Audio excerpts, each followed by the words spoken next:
Assalomu alaykum muhtaram teletomoshabinlar. Efirda Madaniyat va ma'rifat telekanalining Agar ko'rsatuvi. Bugun muhokama etadigan mavzumiz ham g'oyatda dolzarb. Bino va inshootlarning zilzila bardoshligi davr talabi mavzusida suhbatlashamiz. Studiyamizga Fanlar akademiyasi Mexanika va inshootlar seysmik mustahkamligi instituti olimlarini taklif etganmiz. Xush kelibsizlar. Mamlakatimizda osmono'par ko'p qavatli binolar qurilyapti. Baland binolari bo'lgani yaxshi. Ular yurtimiz ko'rkiga ko'rk qo'shadi, shaharlarimizni bezab turibdi. Shu o'rinda bitta savol tug'iladi. Ularni zilzila bardoshligiga kim javob beradi? Uni kafolatlari qanday? Bugun teletomoshabinlarga shu haqda ma'lumot bersak. Mana shu mavzuda hammamizning bobogonlarimiz bo'lgan Amir Temur hazratlari aytgan ekanki, kimki bizning salohiyatimizga shubha qilsa, biz qurgan imoratlarga qarasin degan ekanlar. Albatta bu bejiz emas. So'nggi yillarda bizda respublikamizda baland qavatli, ko'p qavatli imoratlar ko'plab qad ko'taryapti.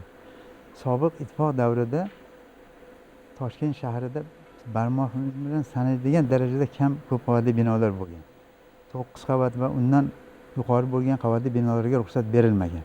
Buning sababi shundaki, bizning hududimizning qariyb 70% seysmik faol hudud hisoblanadi. Ya'ni bizning hududimizda 7-8 ballda zilzilalar bo'lish ehtimoli bor. Bu albatta bo'ladi degani emas, ehtimoli bor.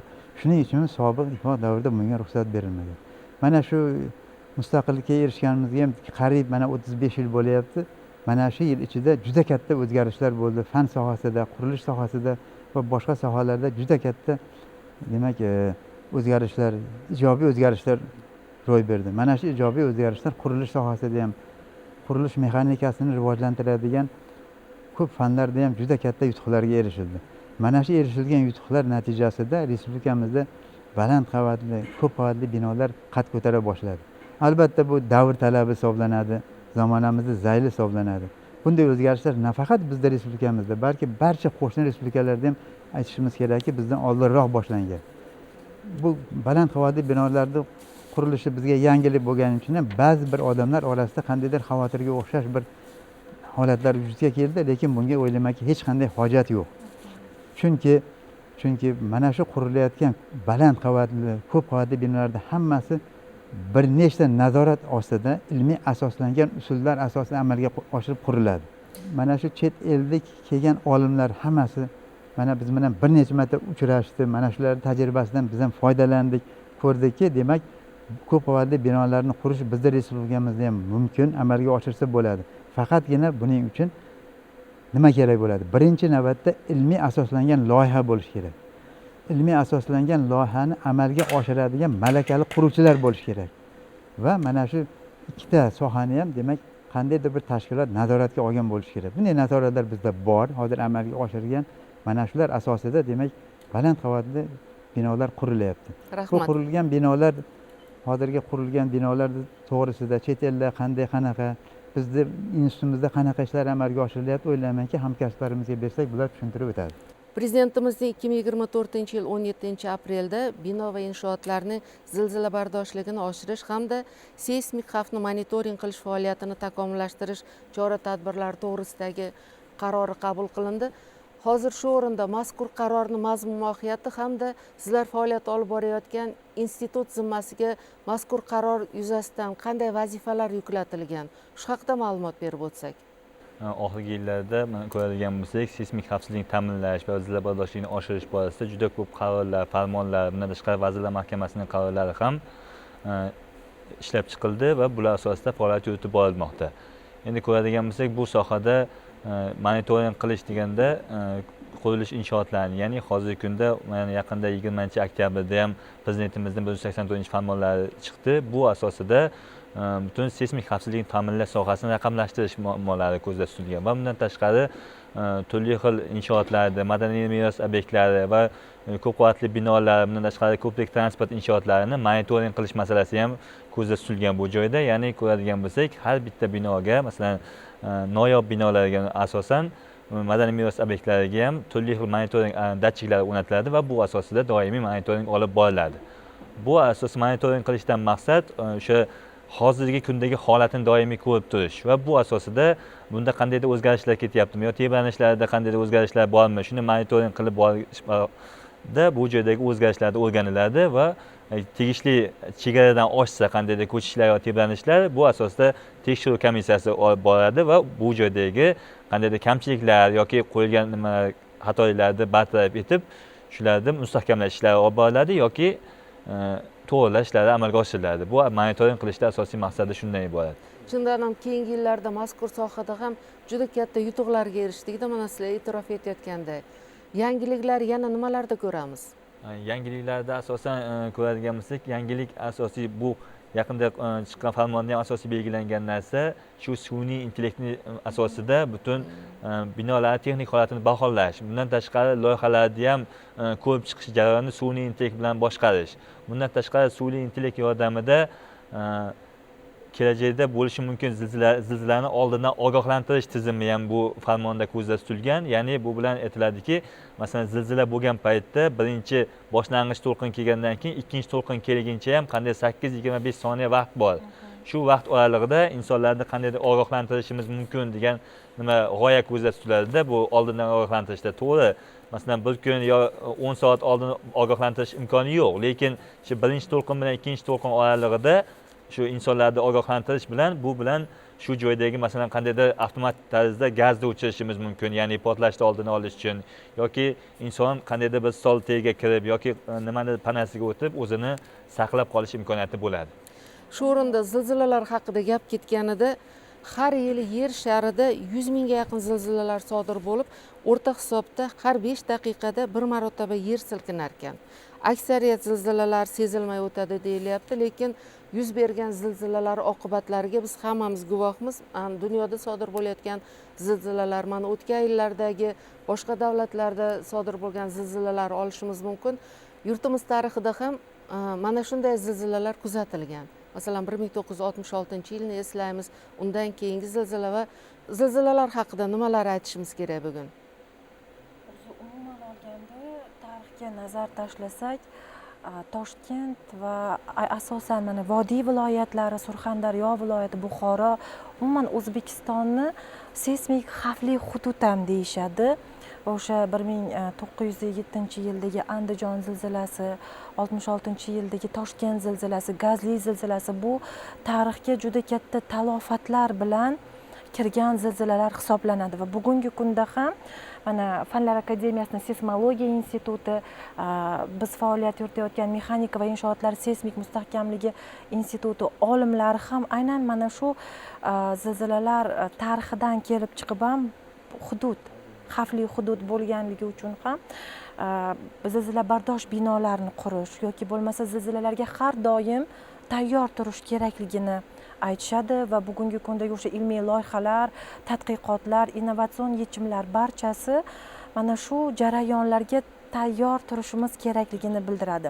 Mana favqulodda vaziyatlar vazirligini elektron platformalari, Telegram, Instagramlarda ham ko'rsangiz, har kuni ular dunyoning qaysidir nuqtasida bo'layotgan zilzilalarni kichik templida bo'lsa ham ogoh qilib turadi. Bu narsa umuman xalqimizni ham va mana shu sohaga mas'ul bo'lgan insonlarni ham qaysidir ma'noda diqqatli, e'tiborli bo'lishini talab etadigan bir holat deb o'ylayman. Mana yosh olimlarimiz ham ishtirok etishyapti. Bugun bular aynan mana shu yo'nalishdagi ilmiy tadqiqotlar, innovatsion yechimlar ustida ishlayotgan insonlar deyishimiz mumkin.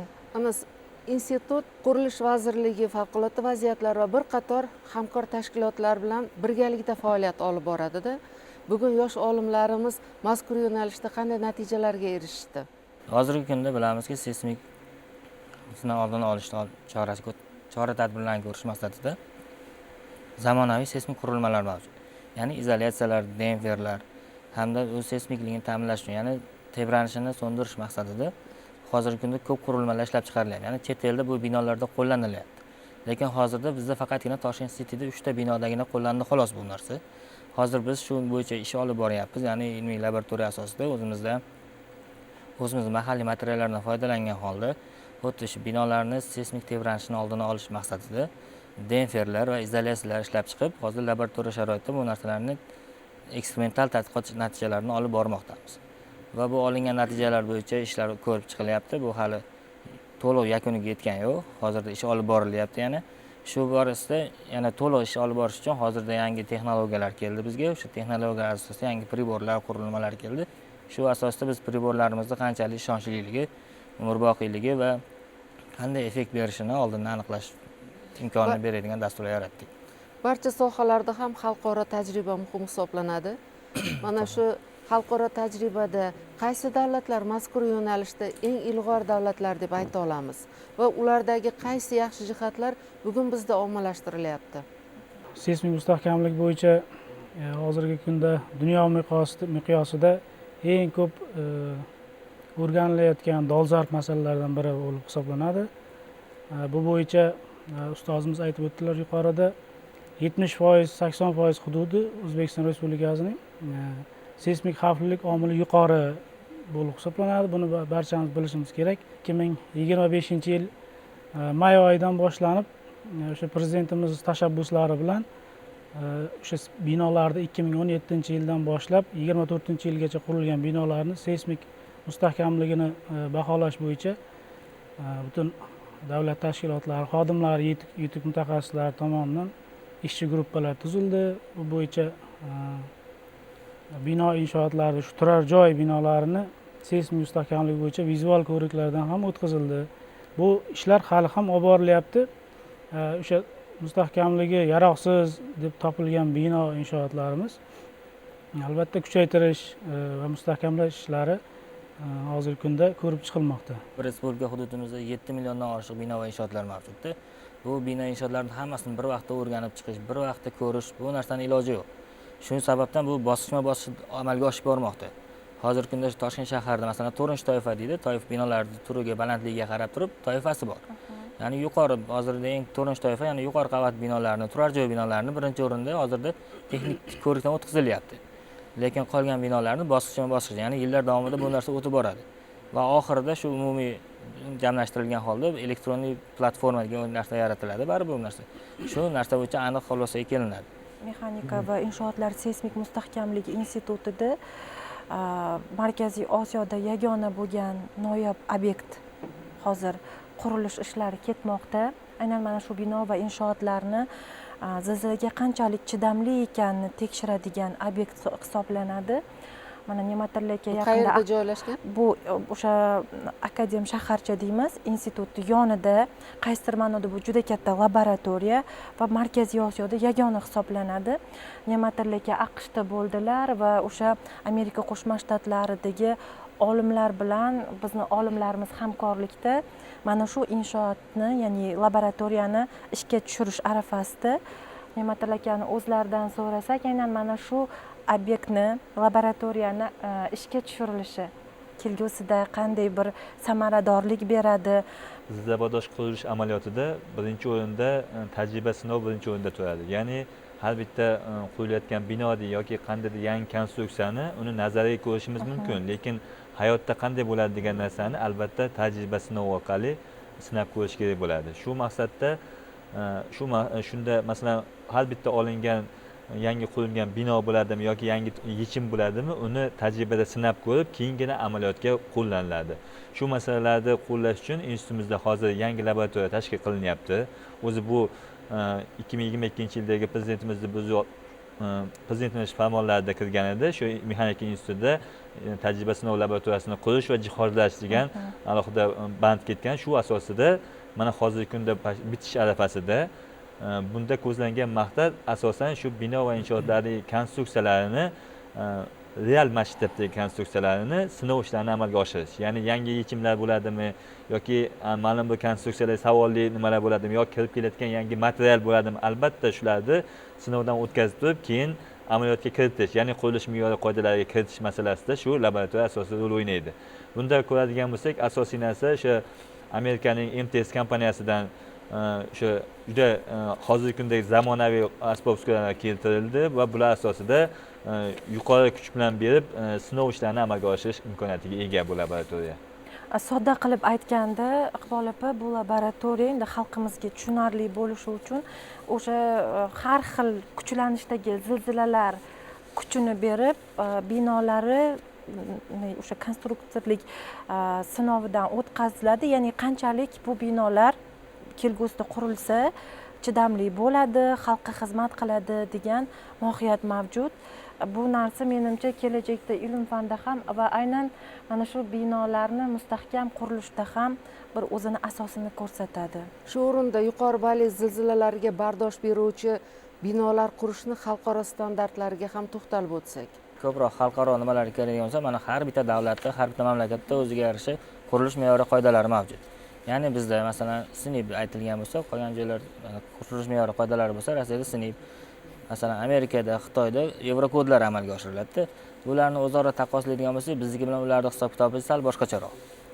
Ya'ni bizda chegaraviy holatlar bo'yicha, ya'ni birinchi, ikkinchi chegaraviy holat bo'yicha hisob-kitob qilinadigan bo'lsa, ularda qo'shimcha nimalar bor, ya'ni koeffitsiyentlar bor. Ya'ni ular talofatni oldini olishligi, talofat sifat deb qo'shimcha ularga qo'shimcha qanday desa bo'ladi?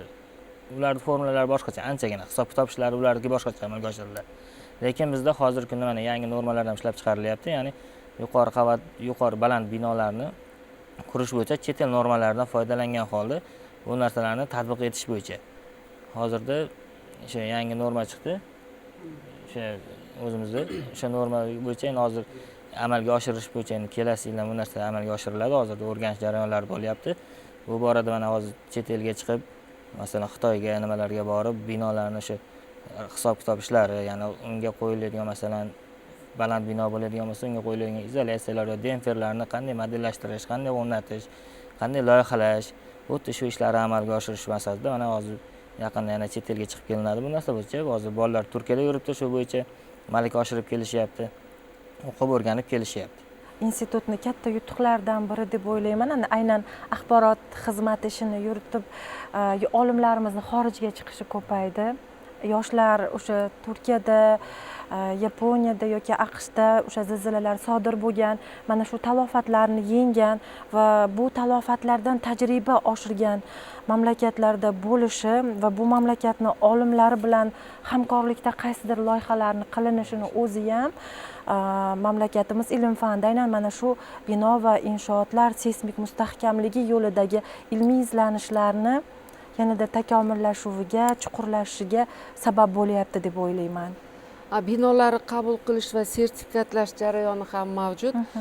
Bino seysmik sinovlardan o'tkaziladi va mana shu sinovlardan muvaffaqiyatli o'tgandan keyingina qabul qilib olinadi. Mana shu jarayonlar haqida, ularni to'liq ekspluatatsiyaga tayyor ekanligi qanday me'yorlar bilan o'lchanadi?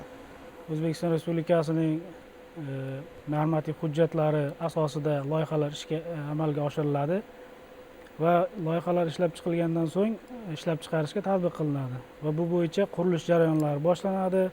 Davlat tomonidan nazorat inspeksiyalarimiz mavjud. Qurilish shu Vazirlar Mahkamasi huzurida qurilish uy-joy kommunal xo'jaligi bo'yicha nazorat inspeksiyasi bor.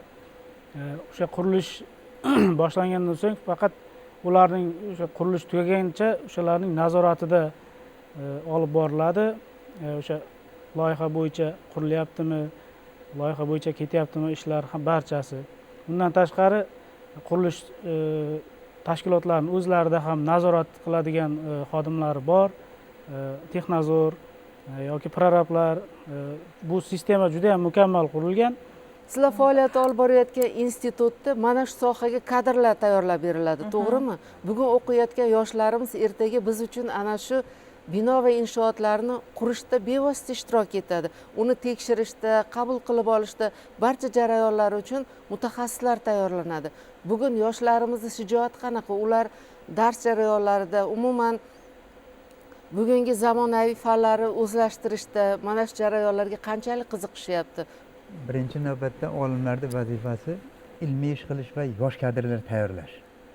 Binolarda qurilishini quradigan qurilish vazirligi va tashkilotlar bor, loyihalashtiradigan.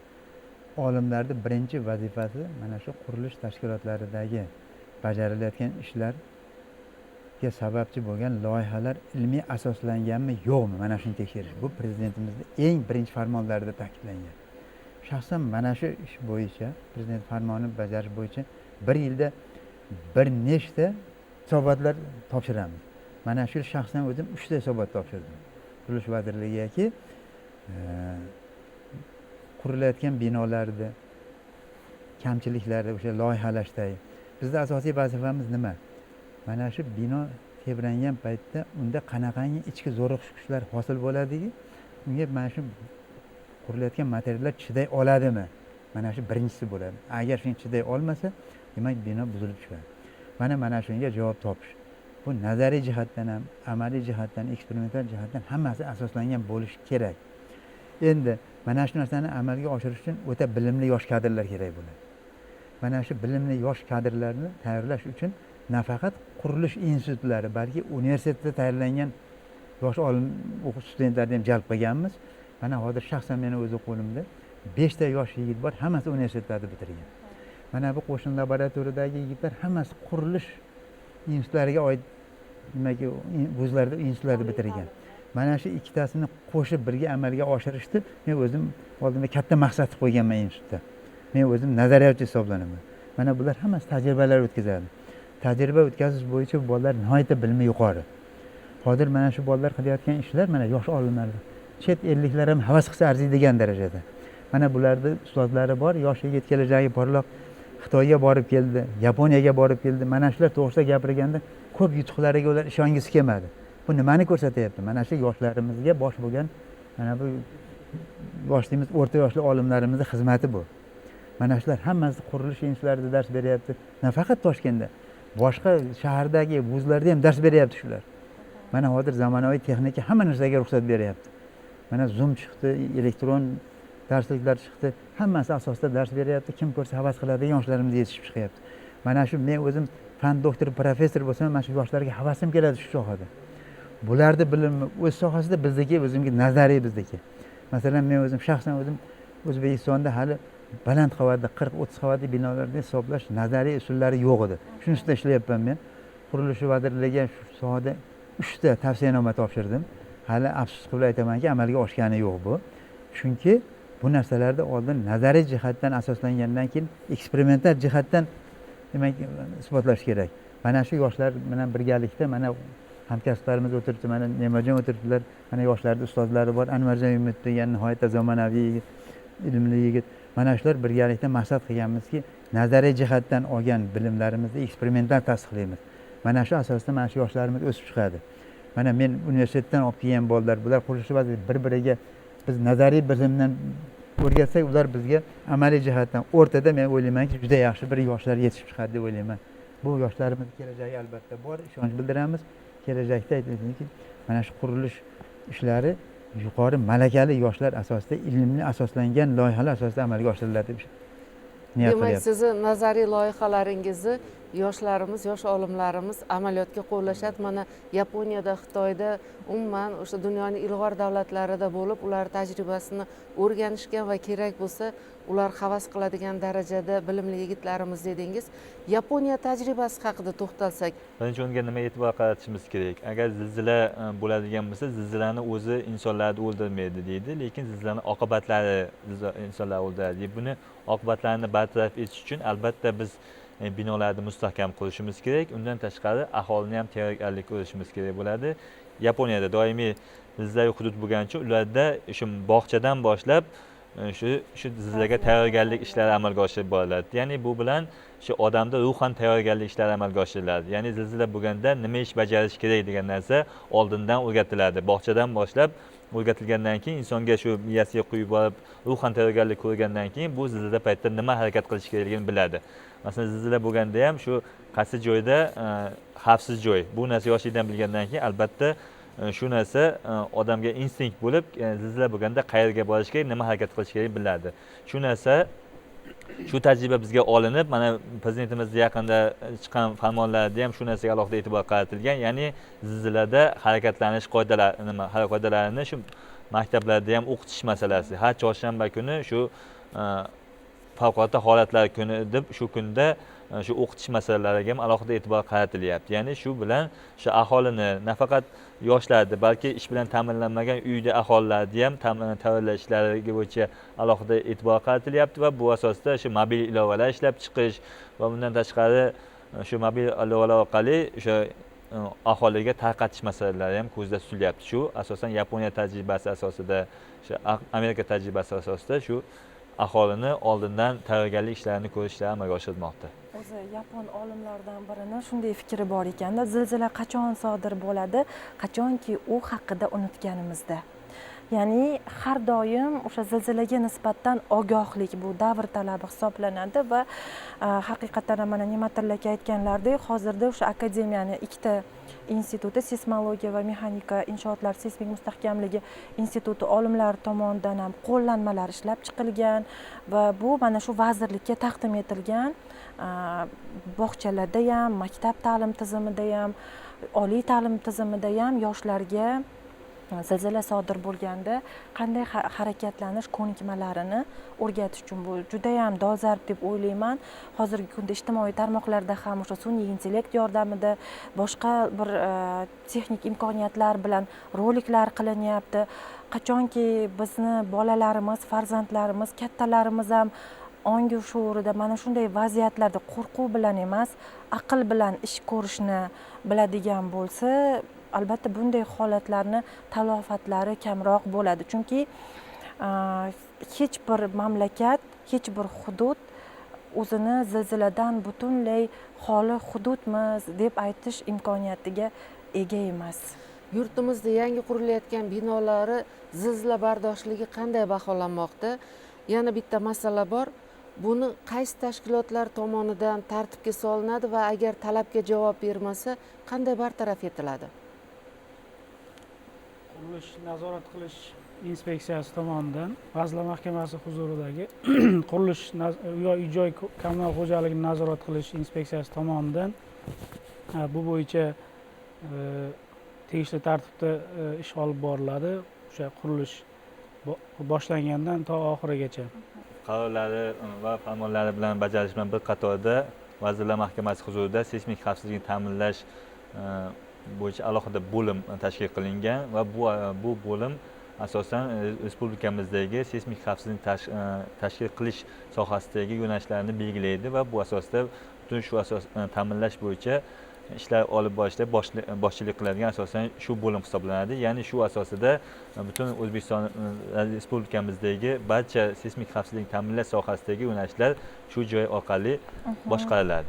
Ya'ni shu bo'lim orqali, ya'ni shu Vazirlar Mahkamasi huzuridagi seysmik xavfsizlikni ta'minlash bo'limida bo'lim orqali butun ishlab chiqilayotgan qarorlar hammasi shu orqali amalga oshiriladi.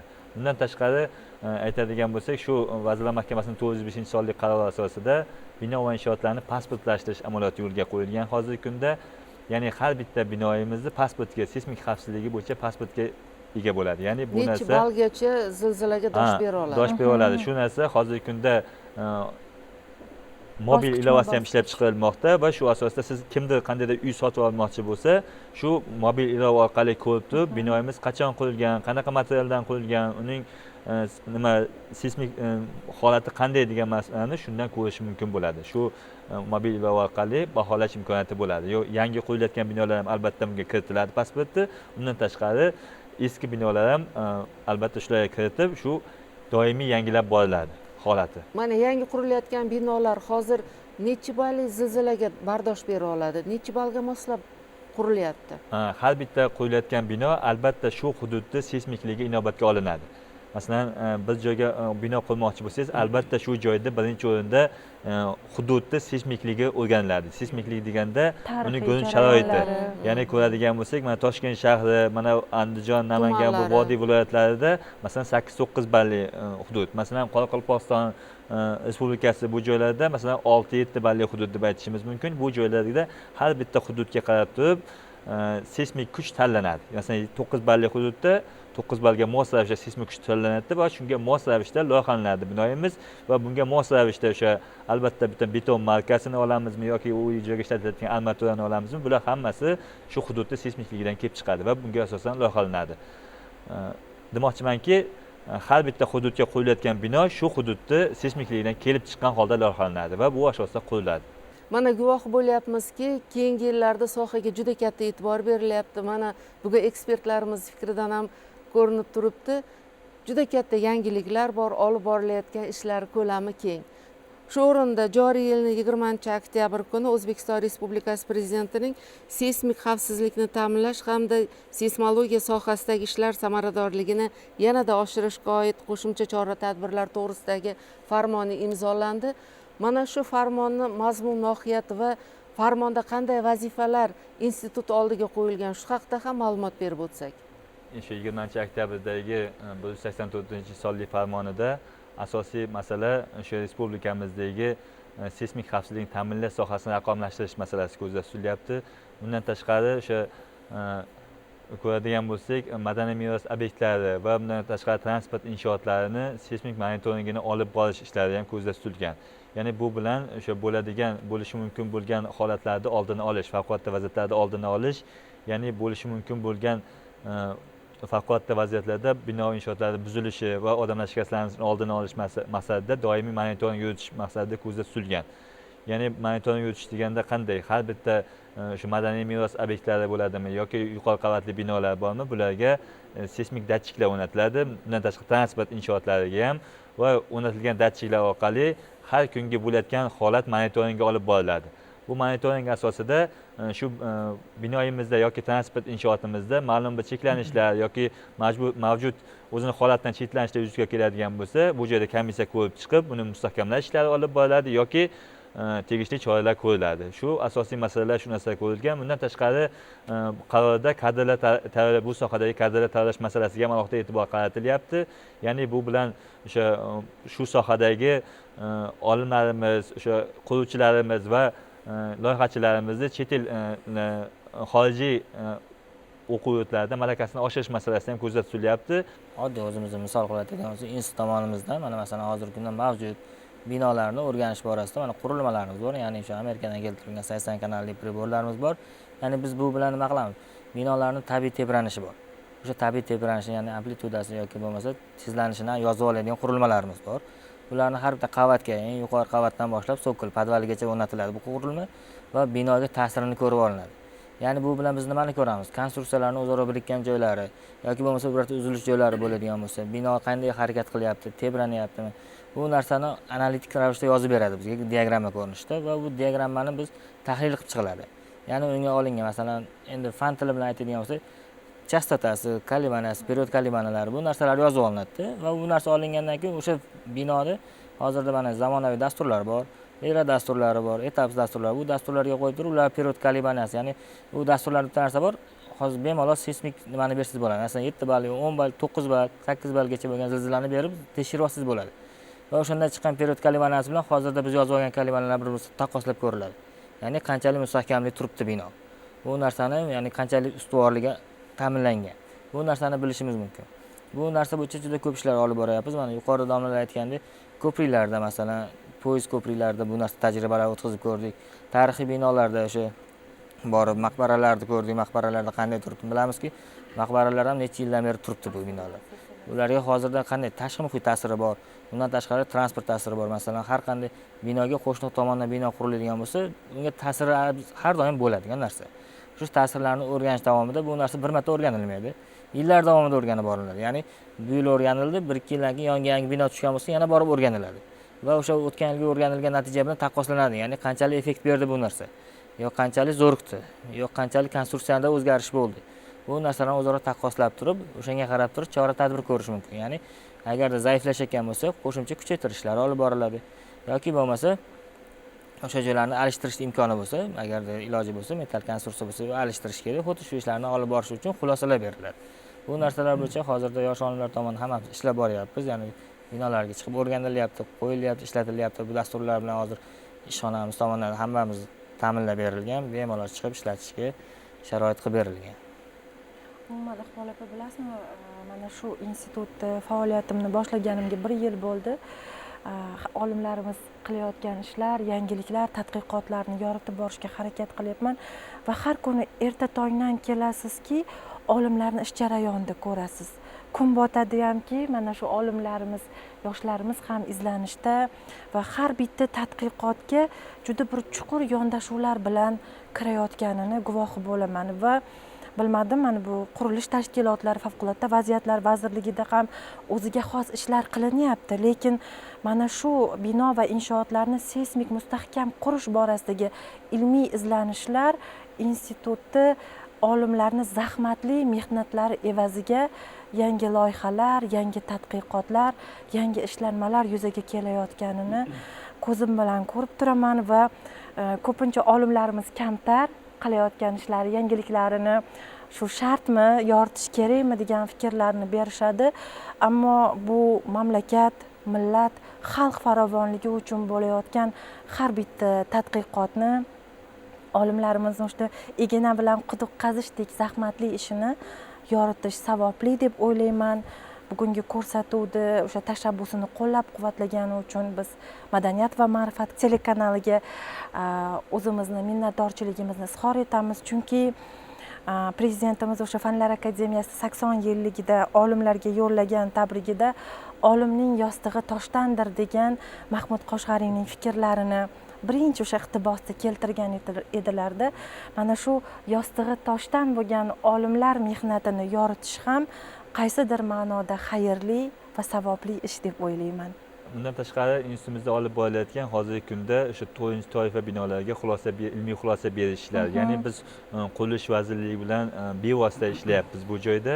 Ya'ni har bitta o'sha 4-chi toifadagi binolar, ya'ni ko'radigan bo'lsak, bu bo'lishi mumkin 12 qavatdan yuqori binolar va shu binolarga institutimiz tomonidan hozirgi kunda ilmiy xulosa berib borilmoqda. Ya'ni bu bilan har bitta qurilayotgan binoning loyihalarini ilmiy jihatdan ko'rib chiqib, unga xulosalar berishlar amalga oshirilmoqda. Bu bilan har bitta o'sha loyihalarda bo'lishi mumkin bo'lgan zilzilabardoshlik bo'yicha bo'lishi mumkin bo'lgan xatoliklar yoki kamchiliklar oldini olish ko'zda tutilgan. Vijdonan yondashuv bor. Olimlarimiz o'sha ruxsat berib imzo qo'yishlari uchun ham ancha tekshiruvlarni, tadqiqotlarni o'tkazishadi. O'ylaymanki, o'zi aslida jamiyatda har bir sohani o'ziga yarasha bir tomonlari bor, ammo mana shu akademiya tizimida yurib olimlarning vijdoni chin ma'nodagi vijdon deya olaman. Chunki o'sha ishga borlig'ini berib, umrini bag'ishlab yashayotgan insonlarda har bir ish ilmiy asoslangandagina mustahkam bo'ladi, ko'zlagan manziliga yetish mumkin. Shu endi shu institutda ishlashimni ko'pchilik biladi, mahallada ham boshqa mana hisobot paytida akademiyaning rahbarlaridan ham tushgan savollar bor. Mana shu qurilayotgan baland qavatli binolar mustahkamligi turadimi degan savolga qo'pol bo'lsa ham aytaman, ko'p berishadi. Bunga javobim shunday. Xalq orasida ham, hatto juda ko'p mana shu qurilish sohasidagi mutaxassislar orasida ham shunaqangi bir tushuncha borki, misol 9 qavatli binodan 16 qavatli bino xavfliroq degan tushuncha yotadi odam. Bu har doim ham to'g'ri emas. Masalan, shuni men ko'p davralarda aytmayman, chunki men eksperimentda buni sinab ko'rmaganman. Nazariy tadqiqotim ko'rsatyaptiki, har doim ham shunaqa emas. 9 qavatli binoni ahvoli yaxshi paytda undan ko'ra 16-18 qavat, hatto 24 qavatli binolarda ahvoli ham yaxshiroq bo'lishi mumkin.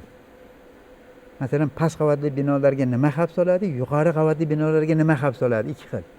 Past qavatli binolarga qisman buzilish ko'proq nazarda tutiladi. Butunlay to'kilib tushmaydi. Bir qismi yoriladi, buzilib tushadi.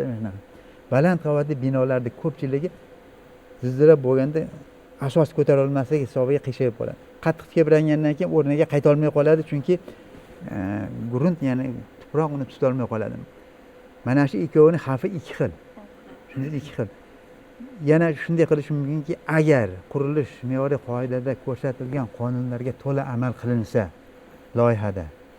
loyihani bajarishda malakali mutaxassislar ishtirok etsa va loyihada ko'rsatilgan qurilish materiallari to'g'ri qo'llanilsa, mana shu qurilayotgan baland qavatli binolar bir necha 10 yillar sog' salomat turib, respublikamizda butun dunyoga salohiyatni ko'rsatib turadi deb ishonishimiz mumkin.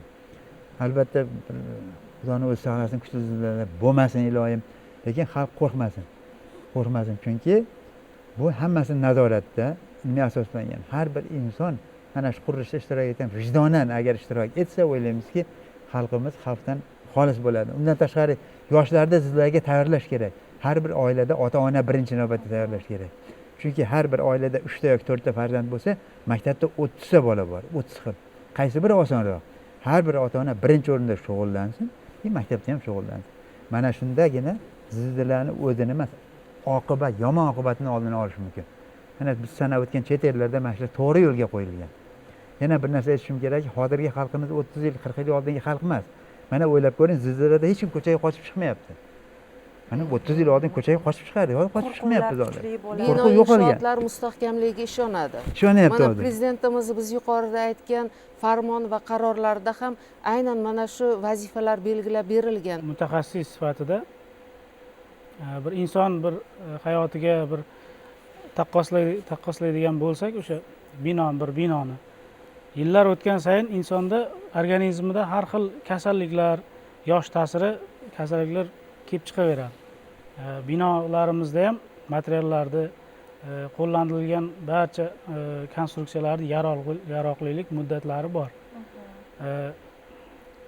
O'sha sobiq ittifoq davrida qurilgan binolarimiz albatta ko'pchilik fikricha mustahkam deb o'ylaydi, lekin qisman u fikrga ham qo'shilmayman, chunki uni ham yaroqlilik ekspluatatsiya davrida o'sha ko'plab o'zgartirishlar kiritilgan, odamlar o'z boshimchalik bilan o'sha konstruksiyalarga tegib shikast yetkazgan holatlari bor. Uni ijtimoiy tarmoqlarda ham ko'ryapmiz.